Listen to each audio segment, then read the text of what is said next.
বিড়াল হচ্ছে সবচেয়ে সুন্দর একটা প্রাণী। বিড়ালটা হচ্ছে আমাদের আবেগের জায়গা, ভালোবাসার জায়গা। নবীজির একটা বিড়াল ছিল, নাম হচ্ছে মোয়েজ্জা। নাম কি?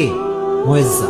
একটা হাদিসে এসেছে, অবাক করা হাদিস। দেখেন, নবীজি একবার ঘরে প্রবেশ করলেন, নবীজির জামা রাখা আছে।